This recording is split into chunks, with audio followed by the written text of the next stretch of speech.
vois bien placé dans les résonateurs. Je suis très fier de te remettre ce prix du brigadier.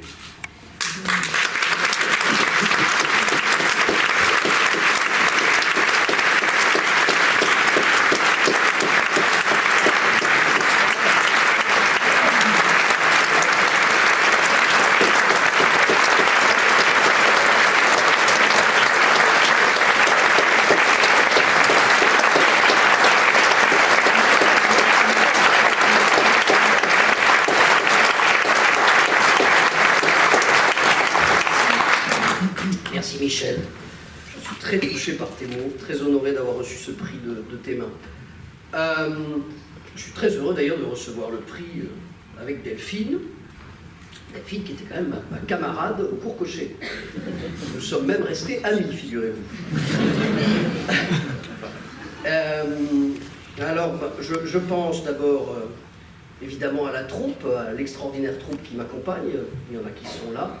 Je crois qu'il y en a pas mal qui sont là d'ailleurs, dans cette pièce Pauvre Bitos, que je suis tellement heureux de jouer, qui est particulièrement, je dirais, une pièce de troupe, parce que, contrairement au théâtre classique, tout le monde est en scène tout le temps.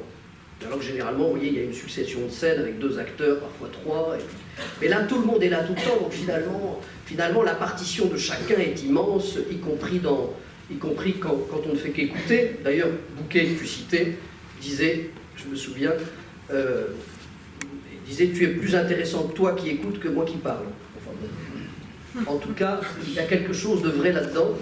Et simplement pour dire que c'est vraiment un spectacle de troupe et que c'est à cette troupe extraordinaire qui en plus a une dimension de camaraderie très forte, que je dédie ce brigadier. Je pense naturellement, je remercie vivement notre merveilleux metteur en scène, Thierry Harcourt.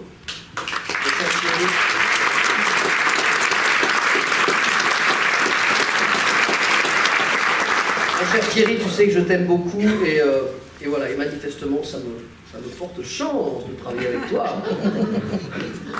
C'est la 2e fois. Merci Thierry, merci beaucoup. Je pense évidemment à toute l'équipe, puisque c'est quand même le prix de la régie, c'est le prix de la technique, le brigadier, et je pense évidemment à toute l'équipe, je dirais, comment on peut dire, esthétique du spectacle.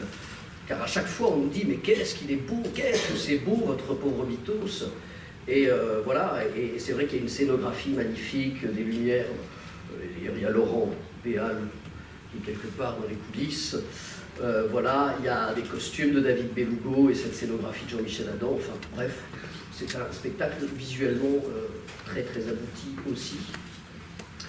Or, je pense évidemment à tous les producteurs, car vous en avez parlé tout à l'heure de l'importance dans le théâtre privé du risque compris les producteurs sur cette pièce.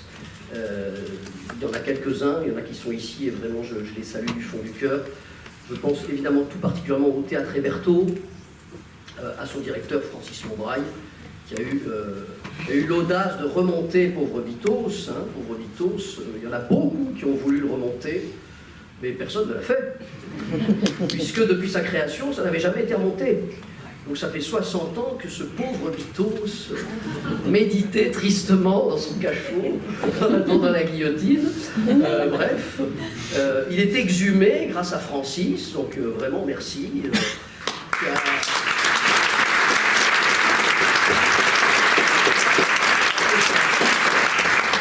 Francis a écouté la voix et ça me fait plaisir aussi de parler de lui parce que l'ART c'est l'association du souvenir, de la mémoire. Et Francis a écouté la voix de Michel Bouquet, qu'on cite encore une fois, Michel Bouquet, avec qui il avait joué, qui était le créateur du rôle, rêvait que cette pièce soit remontée, et il s'en était ouvert à Francis Monbraille, et voilà, et Francis Monbraille a exaucé ce vœu, donc je trouve ça magnifique. Évidemment, je parle de Bouquet que j'apprécie particulièrement, qui m'a inspiré énormément, comme je pense il a inspiré toute notre génération, d'artistes œuvrant dans le théâtre. Ça fait partie de ces quelques phares dans l'histoire du théâtre qui ont hissé en fait le métier vraiment à une dignité très forte, à une hauteur presque spirituelle. Voilà, il y a eu Jouvet, il y a eu Dulin, et puis il y a eu Bouquet, qu'on a eu la chance de connaître, que tu as mis en scène dans son dernier rôle. Évidemment, Jean Anouilh, l'extraordinaire Anouilh. Quel bonheur de voir que le théâtre privé n'est effectivement pas que, je ne sais plus ce qui a été dit par cette chère Madame Filippetti, mais j'étais dans la coulisse, je n'ai pas très bien entendu. Mais Anouilh, il y a eu trois pièces d'Anouilh cette saison, enfin entre la saison dernière et cette saison, qui ont été jouées dans le théâtre privé, notamment ici au Montparnasse, la culotte, la fameuse extraordinaire culotte. Bon, alors c'est pas rien. Anouilh, voilà, c'est un immense auteur, et c'est qui a reçu le brigadier d'ailleurs, qui avait dit que c'était le seul prix qu'il avait accepté, puisqu'il avait refusé tous les honneurs sauf le brigadier. Voilà, Jean Anouilh, à qui on a reproché peut-être d'être assez noir, assez cruel dans ses pièces, mais moi, ce qui m'est apparu, c'est que finalement, le grand théâtre, c'est souvent aussi une cruauté dépassée.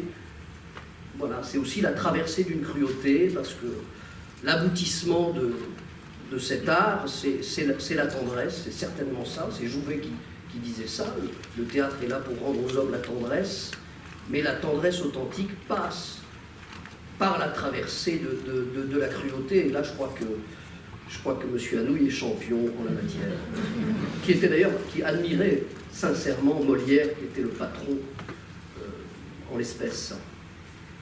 Je voudrais, pour finir, parce qu'on est encore dans la mémoire, alors je sais qu'on va l'honorer tout à l'heure, je voudrais quand même parler de Myriam de Colombie, qui est un peu l'âme de ce lieu, enfin pour moi elle reste l'âme de ce lieu, et j'aimais beaucoup Myriam, j'ai eu la chance de jouer ici, et figurez-vous, alors je raconte une petite anecdote, quand même pour finir par un petit trait, petite anecdote savoureuse, qui raconte assez bien d'ailleurs le savoir-vivre extraordinaire de Myriam, parce que figurez-vous que Myriam voulait remonter Pauvre Bitos. Pauvre Bitos a quand même été créé en 1956, ici même, au Montparnasse.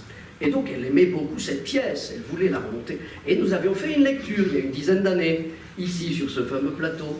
Voilà, la lecture se passe, etc. Et puis je me dis pas mal, on a bien fait le boulot, c'est bien, belle lecture, je sens que ça va le faire. Et évidemment, comme vous pouvez l'imaginer, ça ne s'est pas fait. Mais ce qui est extraordinaire, c'est la raison que m'a donnée Myriam. Alors, on ne sait pas pourquoi ça ne s'est pas fait. Mais donc Myriam me téléphone 3 jours plus tard, avec sa voix, vous connaissez bien, je vais tenter une petite imitation. Je suis quand même un comique du théâtre privé. Alors,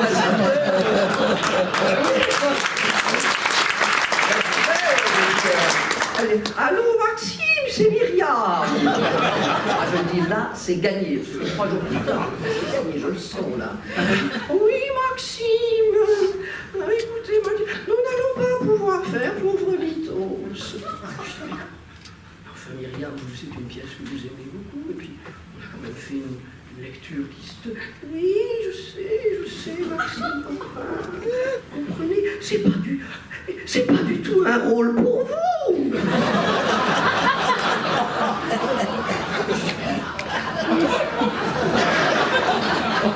J'ai dit, mais Myriam, sans me vanter, j'ai quand même fait une lecture qui se tenait, quoi. Que oui, mais écoutez, Maxime, pour le rôle de Bitos, vous comprenez, il faut un physique. Il faut un physique particulièrement disgracieux. C'était parfait pour Bouquet. Mais vous, Maxime, mais vous êtes beaucoup trop beau.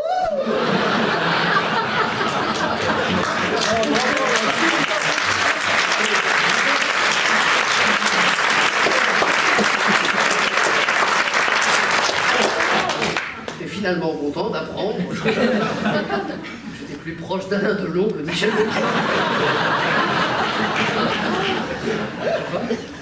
Pour dire que je remercie d'autant plus Francis Lombraille et Thierry Arnaud d'avoir pas tout